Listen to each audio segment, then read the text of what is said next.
John for MTG Nexus coming at you with some more budget magic brought to you by Foz, as he is endeavoring to help his friend find a budget for Modern under $150, but by introducing him to various different archetypes and seeing what he or she enjoys. This time, we're looking at a mid-range deck. Particularly, this version is black-white tokens. Mid-range refers to a concept that is somewhere between aggressive decks, like the mono-red burn deck that we were playing, and a more controlling deck where their goal is to basically kill everything and then kill with some arbitrary, powerful threat, whether it be a planeswalker, whether it be a difficult to deal with creature, or just some other win con, like milling your opponent out. So, what does mid-range try to do? Mid-range tries to play the balance of against the more aggressive decks, trying to be a little bit more controlling, prolong the game until there are more powerful cards online. Against the controlling decks, they try to take the role of the aggressor and kill the opponent before the opponent's control plan can be completely implemented. Now, as far as what black-white tokens is, black-white tokens is the colors black and white, obviously, that is primarily built around token generators, whereas as opposed to normal creatures or cards, tokens are manifestations on the battlefield of creatures that are not cards themselves. And to that end, this deck produces a bunch of different things that create tokens and then uses different things to leverage them. Starting with Beckon Apparition, this exiles a card from opponent's discard pile or your discard pile, puts a 1/1 spirit with flying into play, and then follows that up with things like Raise the Alarm, Lingering Souls, Promise of Bernai, and Spectral Procession. Now, Promise of Bernai is a bit of a weird one. This one sits on the battlefield as an enchantment until one of your creatures dies, then you get 4 1/1 spirit tokens. Lingering Souls is 2 and a white for 2 1/1 flyers, and then you can flash it back for 1 and a black. This is effectively 2 spells in 1. And Spectral Procession has this weird hybrid 2 hash white, 2 hash white, 2 hash white. It basically means for every white source you control, it costs 1 mana, and for every other mana source you control, it would be 2 mana. So if you had 2 planes in play and 2 colorless lands, or 2 other lands, it'd be 2 and 2 white. But in this deck, almost every source, with the exception of a couple of our swamps, are white sources, so you can often cast Spectral Procession for just 3 mana. Beyond that, you're trying to use things like Sorum Solemn Visitor, which is a planeswalker whose plus ability makes your creatures +1/+0 on lifelink. You have Intangible Virtue, which gives your creature tokens +1/+1 in Vigilance. Vigilance means they can attack and block on the same turn cycle. And then you're using things like Smuggler's Copter and Sephara to make your creatures a little bit more effective. Smuggler's Copter is an artifact that sits in play, and you can crew it at any time for 1 power, which means you tap a creature with 1 power. This becomes a creature. And anytime you attack or block with it, you can draw a card and discard a card. Basically, this allows you to filter through extra lands or extra cards that say you're in a matchup where Winds of Abandon isn't relevant, you can cycle that. And the final card that I saw from this version, and this particular deck, original deck list version, was by, let's see if I can find, Zypazax on MTG Goldfish. I did a random Google search because I was looking for an updated version of black-white tokens. Sephara Sky's Blade. Don't know how good this one will be. This is a creature that would normally cost 7 mana. However, you can pay 4 and a white, or tap 4 untapped creatures you control flying, and pay 1 white mana and get a 7/7 flying lifelink creature that your other creatures with flying become indestructible. So effectively, when you're making all these Lingering Souls and Spectral Processions and Beckon Apparitions and Smuggler's Coppers, you can potentially just tap 4 creatures and play this for 1 mana. Seems like a pretty good deal in the mid to late game. Beyond that, you are playing some budget versions of discard spells and removal spells. Now, Duress, this is normally a card like Thoughtseize, but Duress allows you to look at your opponent's hand, take a non-creature, non-land from it, basically anything that isn't a creature or a land. You can take a look at your opponent's hand, take it. disrupt your opponent's play in the early turns. And then Winds of Abandon. This would normally be a card like Path to Exile or Fatal Push. However, given the lack of fetch lands in this deck, Fatal Push didn't seem particularly good. And Winds of Abandon basically allows you to remove any creature from the battlefield of your opponent. In exchange, they can search their land library for a basic land. And if you happen to get to 6 mana, you can go 4 and 2 white to remove all creatures from your opponent's battlefield, exiling them. Land base, it's pretty budget overall, but you have 4 Concealed Courtyard, 4 Isolated Chapel. Isolated Chapel is a land that comes into play tapped unless you control plains or a swamp. You have several basic plains and swamps in this deck, but this will often come into play tapped. Concealed Courtyard is one of the fast lands. Basically, if you control 3 or fewer lands, come into play untapped. And then Shambling Vent is a man land. This is something that can be activated at a different point in time to become a 2/3 lifelinker. And then Silent Clearing is one of those Horizon Canopy lands that we've talked about previously in, I believe, the mono green version deck. So, sideboard, in a mid-range deck, you need to be a little bit flexible with your answers. Sundering Growth allows you to destroy target artifact or enchantment and populate. This is good whenever you're playing tokens already. This basically allows you, becomes a destroy target artifact or enchantment, get a 1/1 flyer, get a 1/1 soldier token, whatever you happen to have lying around. Kembal, well, this deck is trying to emphasize as a tokens deck, blanking your opponent's removal as much as possible. Kembal is a special exception. You can bring this in against decks that are playing a lot of spells, so oftentimes combo decks, which this style of deck is a little bit weak to, this makes it more difficult for them to play a bunch of spells in a turn. You're getting a bunch of life, they're losing a bunch of life. Stay in the Mind, this is an interesting effect. Basically, it's named after originally a card called Cranial Extraction. You get to look at your opponent's hand, library, and graveyard, name a card, and remove it. Obviously, this is only good if you're familiar with a combo deck or a deck in particular and you know there's a problematic card you need to get rid of. For instance, there are decks that play around a particular creature like Primeval Titan. If you remove the Titan, often their deck is pretty bad. And this one has Convoke, which when you're playing a bunch of creature tokens, Convoke means, so for any of the generic costs in the mana, you can tap a creature instead of tapping a mana to pay for those costs. Hence why I chose Stay in the Mind over the normal 4 costing versions of this spell. Rest in Peace. This is a card that comes in, exiles both players' graveyards, and as long as this card is in play, both graveyards don't basically cease to exist, and they are instead exiled immediately. Core Firewalker. This is mainly for any type of the red decks, like we play with the mono red burn deck. Basically, this has protection from red, and every time a player plays a red spell, you gain life. Once again, allows you to prolong the game against an aggressive deck. Generous Gift. This is a removal spell with a drawback. You can destroy any target permanent, including your own in some cases, and get a 3/3 elephant. That permanent's controller gets a 3/3 elephant. So there is some downside, but this allows you to deal with like a planeswalker or maybe even a land, disrupting what your opponent's doing. And because you have so many tokens, oftentimes the 3/3 isn't particularly relevant. You can do a pretty good job of neutralizing it with other tokens or whatever. And Our Reckoning is basically a one-sided sweeper. It's rather expensive for a sweeper, but when you're playing tokens, once again, it also has Convoke in its cost, and then 4 white for destroy all non-token creatures. Obviously, most of your creatures are going to be tokens, other than Safara and possibly Kembal. So, and then you can tap some of your creatures basically to blow up your opponent's board. So, that said, let's get into a couple of matches and see how this deck performs.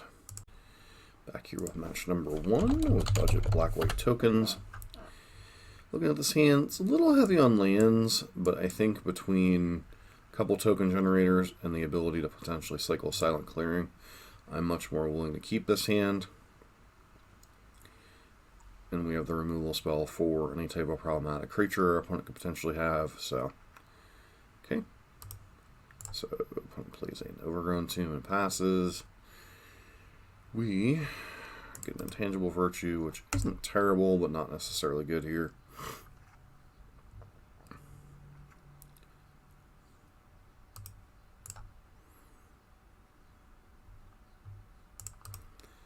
That and pass. Now we can play Raise the Alarm on their end step.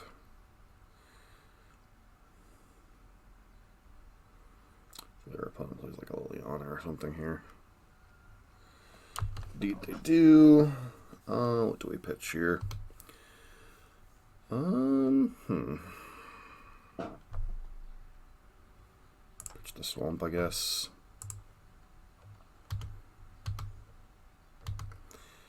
We get to untap and kill the Liliana.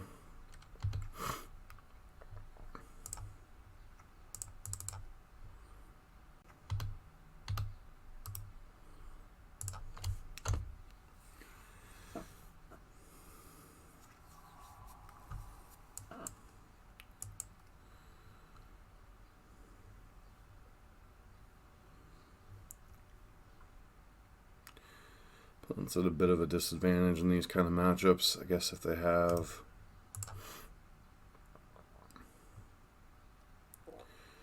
no Maelstrom Pulse, which is good for us.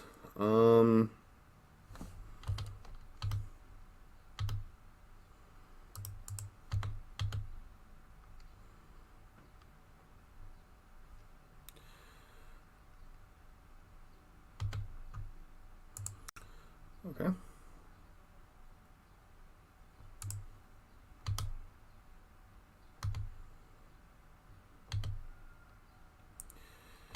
While the Tangible Virtue is nice, doesn't really change the fact that our opponent is not particularly good at trying to one-for-one a bunch of tokens. Looks like they are actually Jund. Yep, 12. Let's see what they got here.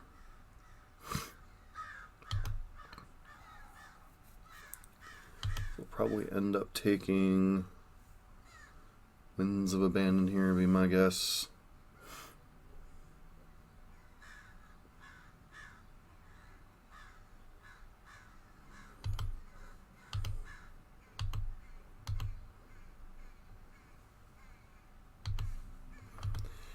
Use Beckon Apparition to deal with Kroxa. Kroxa is a card out of our opponent's graveyard. That's just annoying to deal with.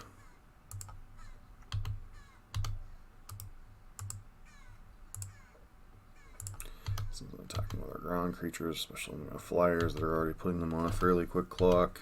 We can play both the Raise the Alarms out of our hand at instant speed if we have to.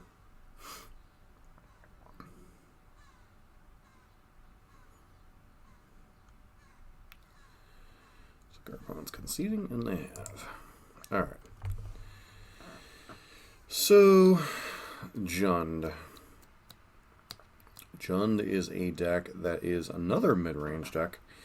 They're a little more, generally more powerful than what we're trying to do. However, the fact that they are a little bit more centered around killing things one for one, especially game one. We're in a pretty good shape game one. One card they could have in their sideboard is called Plague Engineer. Plague Engineer, basically you name a creature type and it gives those creature types -1/-1. So that in mind, we probably want to bring in things to answer that. And their deck is also a little bit graveyard dependent between the card Kroxa and Tarmogoyf. So here I'm going to bring in copies of Rest in Peace to deal with their graveyard shenanigans. And I'm going to potentially, do I go down Safara or do I go down Duress here?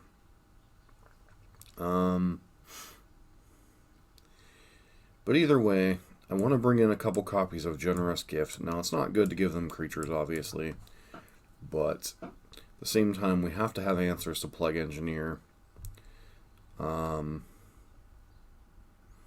Could also potentially bring an Hour of Reckoning. I think we can go down Safara because they have things like Liana of the Veil in their deck. Hour of Reckoning might be a little much, but, you know, Being able to kill their creatures is nice. And then maybe go down a couple copies of Duress. Because they do have some like non-creature cards we care about. Like Liliana of the Veil. Well, not really Liliana Veil, but like Liliana Last Hope and some other cards can be relevant. This hand's going to be a little bit awkward, but I still think we keep it. Whether they discard spell us on one is going to dictate whether we play the tap land or not. Yep. So they'll probably take Duress or Sorin. Two cards would probably make the most sense here.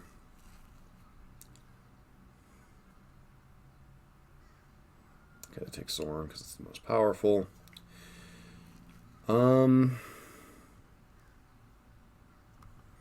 think since we have other plays lined up, even if our mana is awkward with Isolated Chapel, I'm going to go ahead and Duress them here.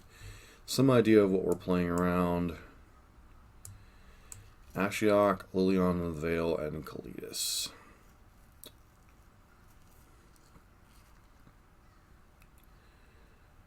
Okay, so I think we take Ashiok here. Which is kind of funny because Ashiok's really not all that good against us, but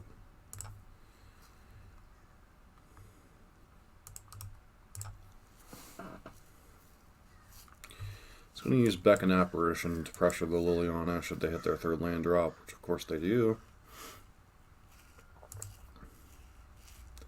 Question is, what are we pitching here? Probably the other Beckon Apparition, just because it's such a relatively bad card.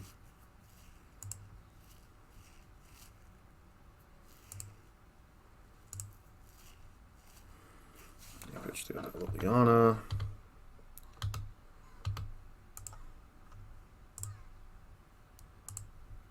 Actually, which card makes the most sense? Take their land out of the graveyard because Renin 6 is a card.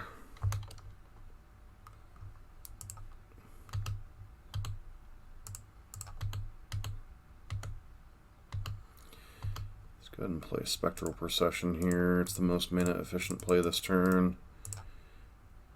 And even if they put like a Kalidas into play here, they're in some trouble still. So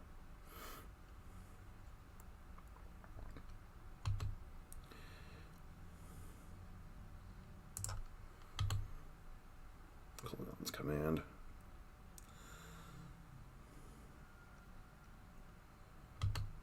Sure.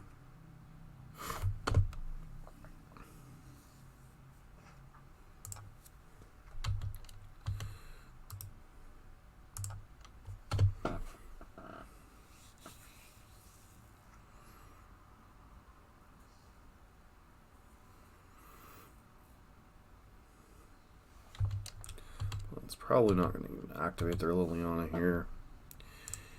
Really want to hang on to that Kalidas.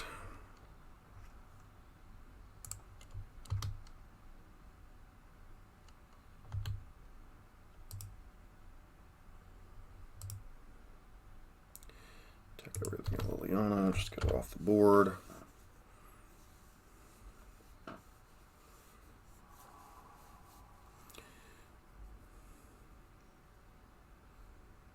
Sure.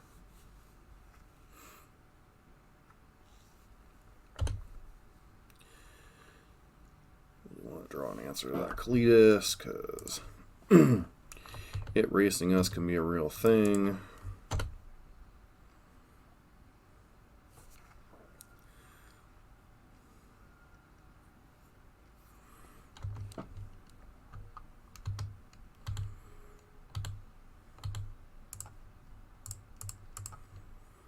Draw Sorin or Intangible Virtue, ideally. Or Generous Gift's pretty nice, too.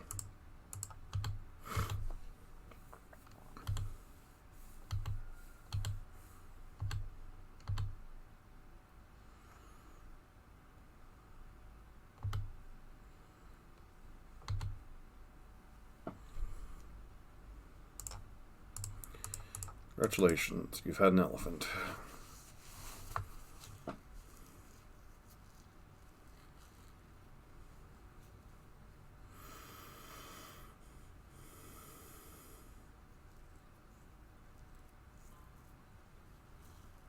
Alright, and our opponent scoops. Nice. So, in that style of matchup, and actually it was one of the matchups, ironically, that made black-white tokens a deck for a while, was the fact that Jund in a lot of decks have a real problem dealing with a bunch of tokens in conjunction with the pump effects that this deck runs. And the more powerful version of the deck runs even more efficient token producers and pump effects. Like there's a card called Bitter Blossom. Basically, it's an enchantment that sits in play. It's 1 and a black every turn.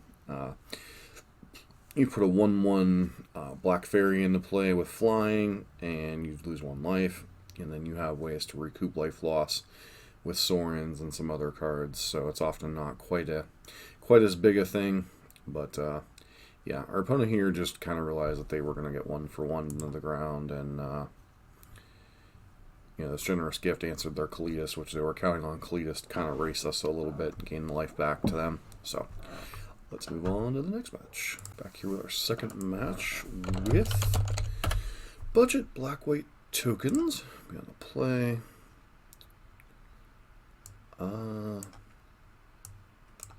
This hand's a little awkward, but it does showcase kind of one of the other halves of our deck, so we're going to give it a try. No real plays till 3 can be a problem in a format like Modern, so this hand's certainly slow and could come back to bite us, especially if we don't rip a 3rd land or some other type of early interaction. And that is one of the problems with the tokens deck, is not having any significant plays till turn 2 or turn 3 can sometimes be a problem in a format like Modern. And double Sephara obviously is very awkward. But, okay, so it looks like we're up against Amulet. This is one of those matchups where not having any plays is likely going to lead to us having some problems here.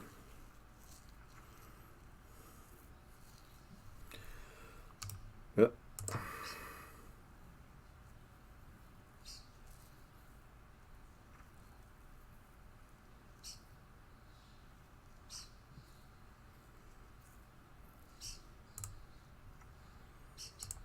Play Spectral Procession and put some of his power on the field. Actually, I guess we can't play Spectral Procession because of the black mana that we put on the battlefield last turn. And I meant to play Lingering Souls and skipped my turn, so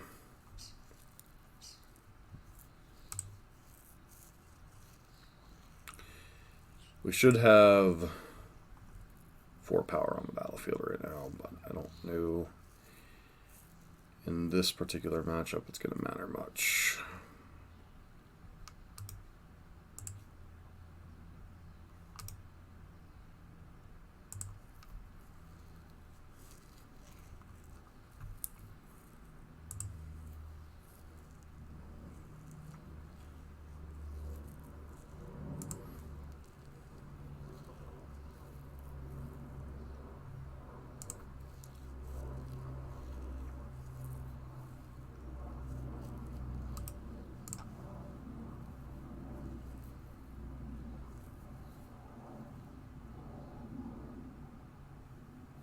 So our opponent is playing a deck called Amulet Titan, or possibly they're playing a variant called Titan Field. No, they're on Amulet Titan, alright.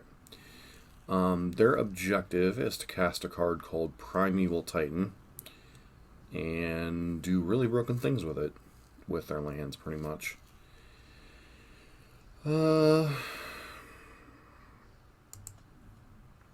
lead on Duress here, see if we can hit a Summoner's Pact.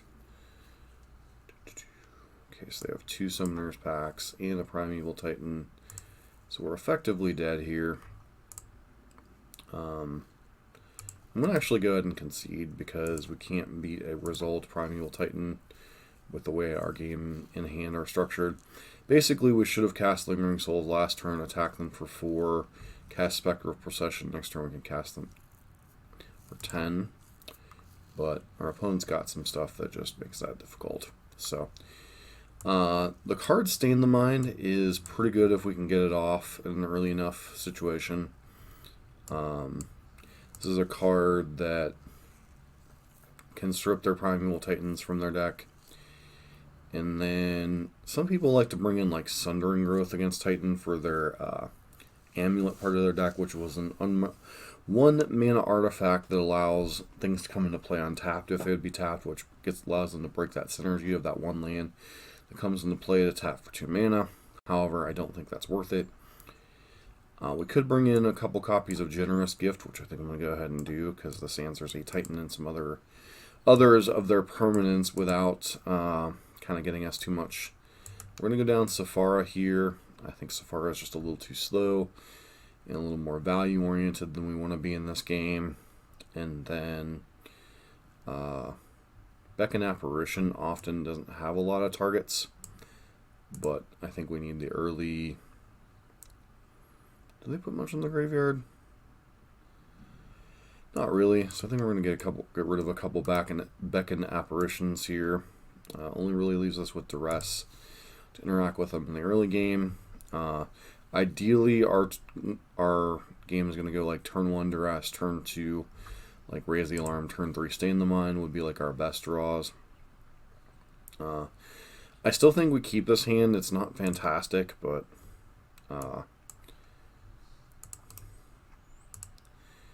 we get to go 2-drop into Spectral Procession and hold up Generous Gift from there on out. And hopefully that's enough to pressure what they're doing.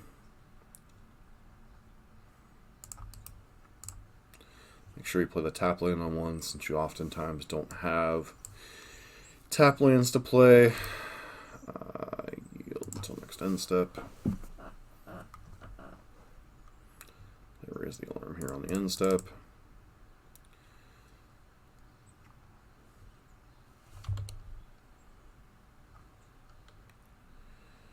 Lingering Souls. I think Spectral Procession is still a better play overall.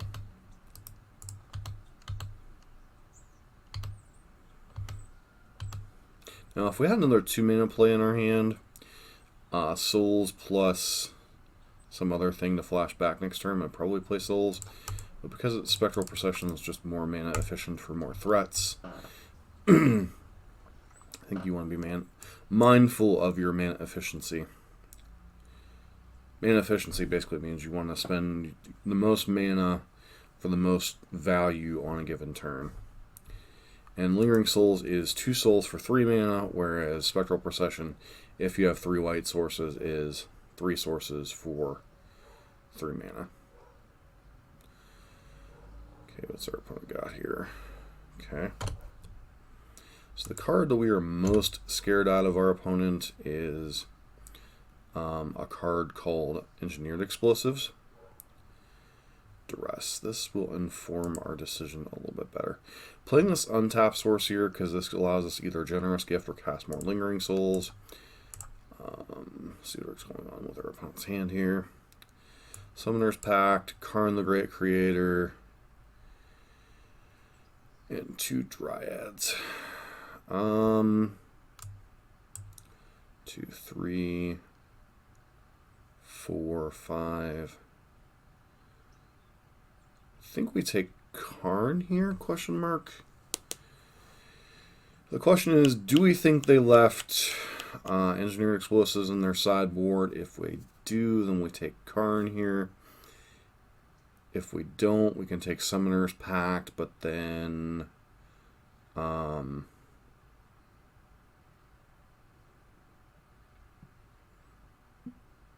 3. No, we actually want to actively leave them with the Summoner's Pact, so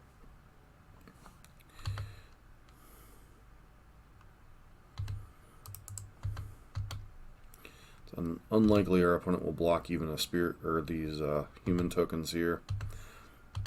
Once again, so they no longer have Karn in their hand. I'm just going to do this. And if we rip one of our 10,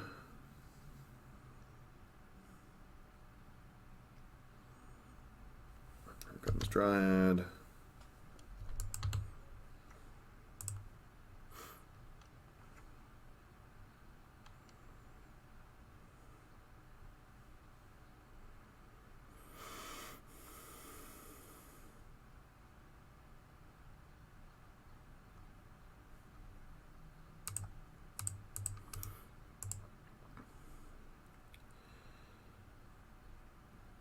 Stain the Mind.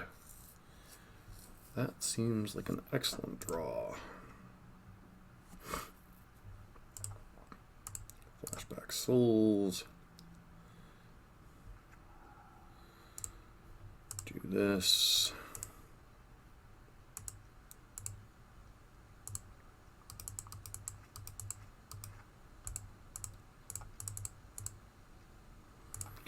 Move our tap spirits. Go ahead and name Primeval Titan.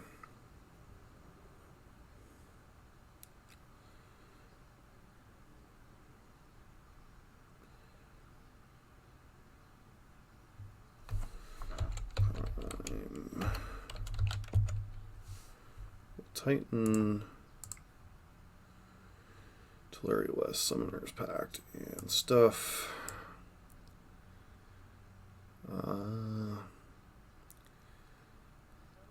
They have one EE that they can go grab, so we're probably dead regardless. I think they have enough mana to do it next turn, yeah. So, it's possible I shouldn't have actually played out all my spirits. Okay, they have Karns, Allocate, etc. So,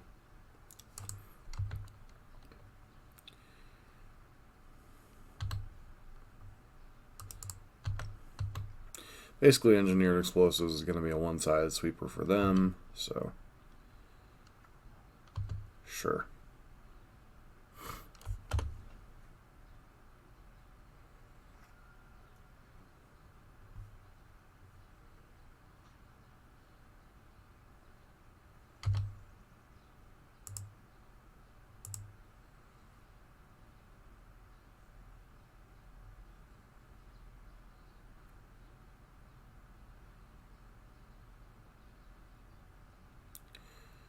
What did they get here? Uro?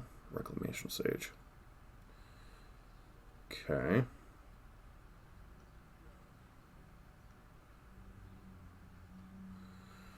Sure. Basically, our opponent shouldn't have played the second Tulare West.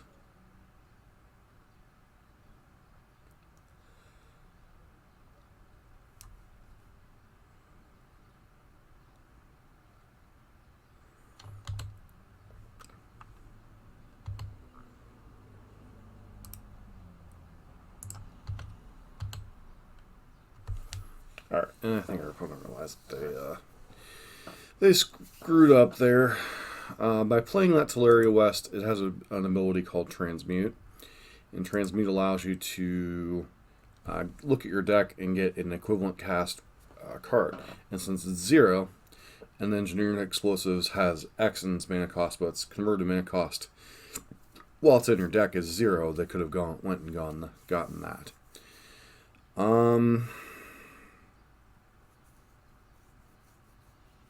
Still don't think there's anything that we saw there that changed. Once again, we likely should have lost that game, but, you know, even despite ripping our opponent's best card out of their deck, still think it was fine.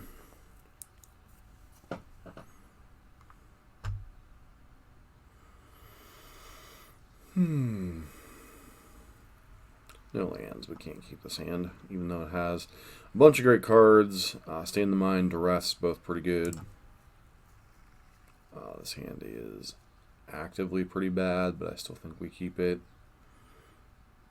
No, actually, we have to mulligan it.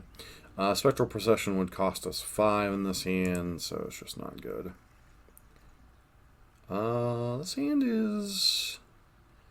It's okay. It's not, like, fantastic here. So we need to put back Spectral Procession and Promise of Bernai. So if we get to turn 4 without them casting a Titan, which, well, it seems unlikely and very unlikely now, we could potentially turn 4 a Stain the Mind here. Or if we rip a Raise the Alarm into a land, we could do things, but that's why I was saying about the tokens deck, is sometimes it's just a little slow in certain matchups in Modern. The more powered version's a little bit better at dealing with situations like this, but even it struggles a little bit. So, and the Primeval Titan deck's doing Primeval Titan deck things. I guess, well,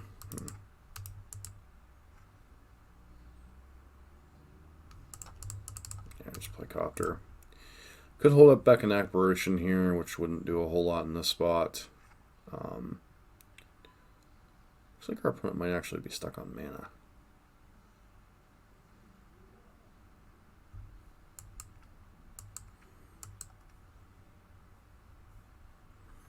Because they would have played more land drops if they had them. Okay, so they drew that for the turn.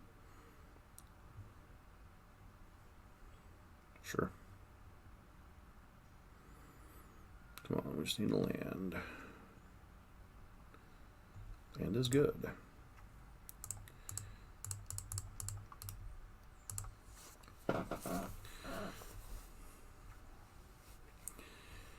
One, two. If they rip a land, they probably get to cast Titan here.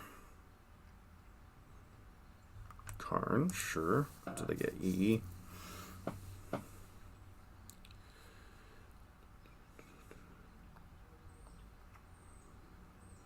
Okay.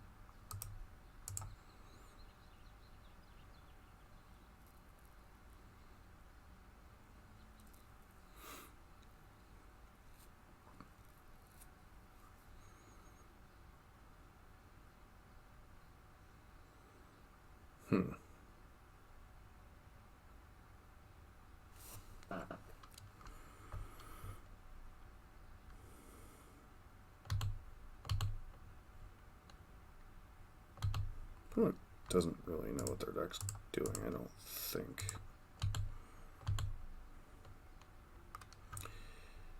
Yes. Lingering Souls.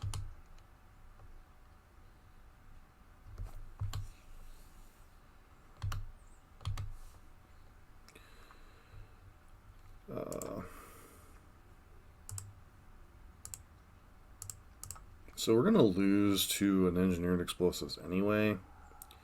So I'm just going to go ahead and Stain the Mind, naming Primeval Titan.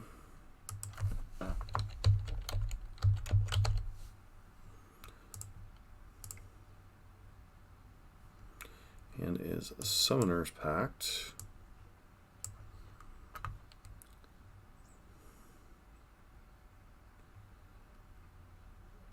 Don't have any type of Uro or anything in their deck, so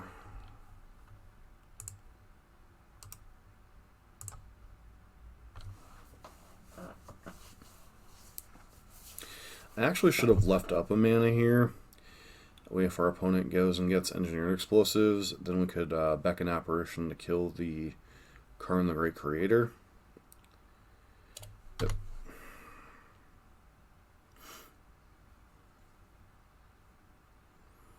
I'm going to presume they left an E in their sideboard, right?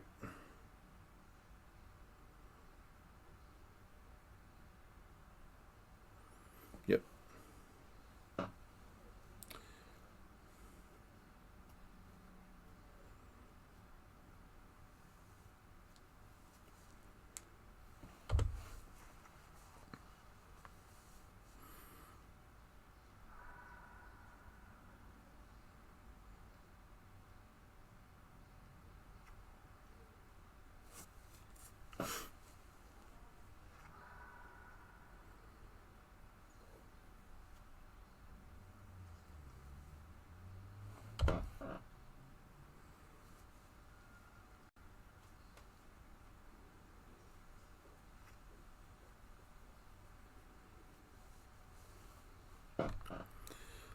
want to particularly give them a land here, so I'm just going to do this.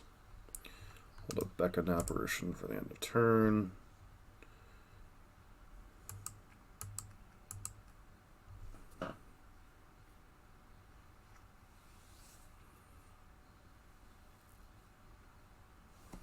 Yep.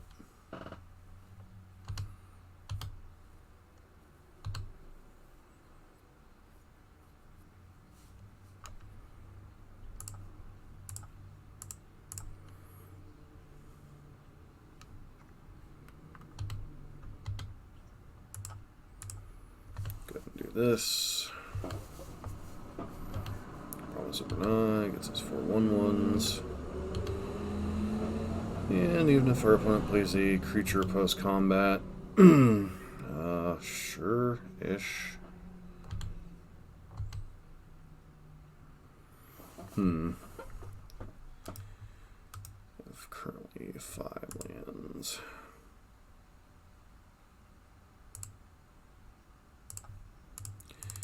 Don't like doing this. This does open the possibility of them getting us with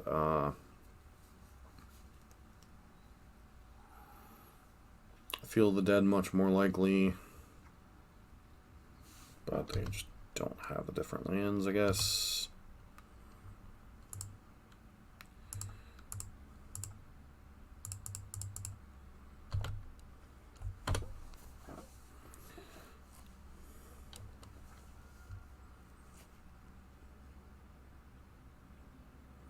Sure. Guess you get Dryad here.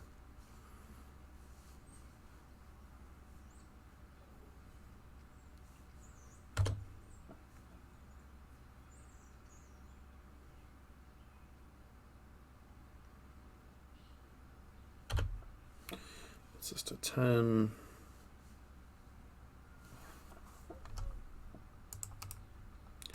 Just hold back on defense now.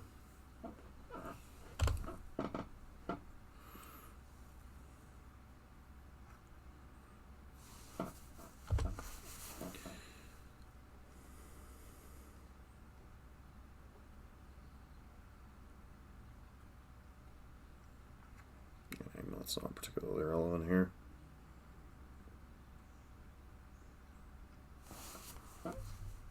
Yeah, sure. Ground creatures aren't getting through your thing right now anyway, so may as well trade them off.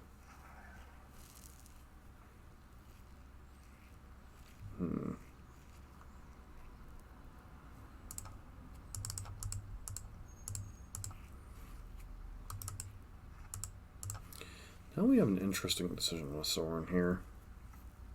I think we plus it here rather than making a 2/2 flying vampire.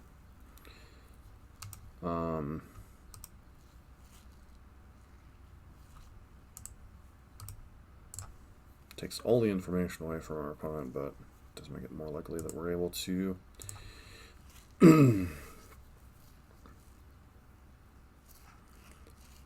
so lifelink stays through our turn. There used to be a bug where this wouldn't last through our opponent's turn. It was kind of annoying. Okay.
Makes the decision even easier.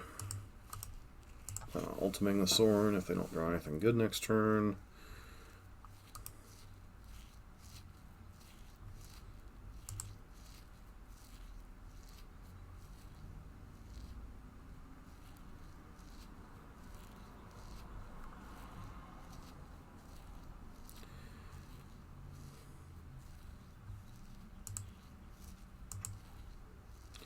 See if they properly bounce the bounce land or the Telerio S back to their hand.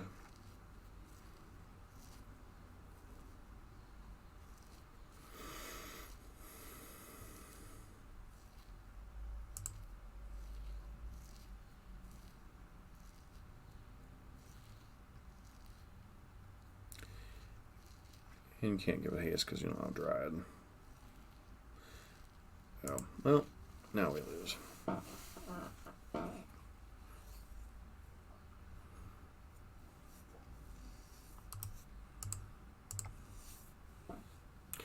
Basically, the only thing keeping them in the game was this Field of the Dead, and our game plan was to ultimate that Sorin here. It has an ultimate ability that says you get an emblem at the beginning of each opponent's upkeep. That player sacrifices a creature. So basically what we would have tried to do there is to try to use our emblem to keep them sacking creatures and then try to stay in it long enough to win with like spirits or something. So unfortunate, but you know, we at least had a chance because we found the Stay in the Mine. So yeah, I'm going to go ahead and play one more match with this deck. I'm actually going to go ahead and wrap up this after 2 matches. I do think it gives a pretty good idea of what the deck's trying to do.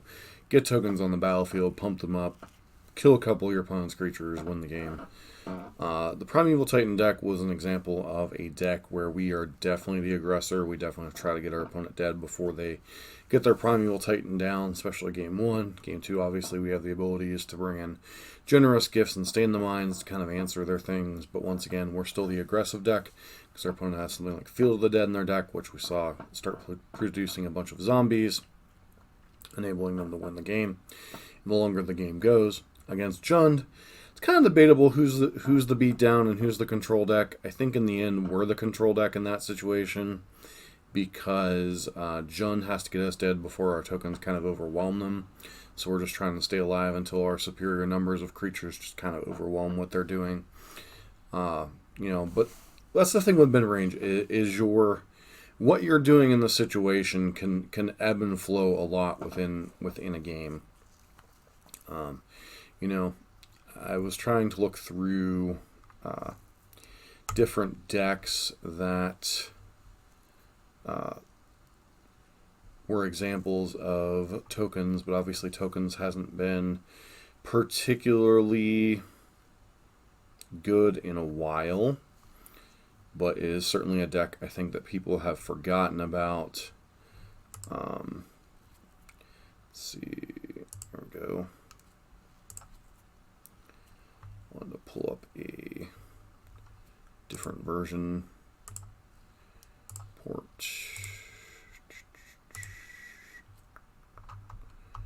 Just as an example. So this is one of those things that I'm going to have to manually move cards over.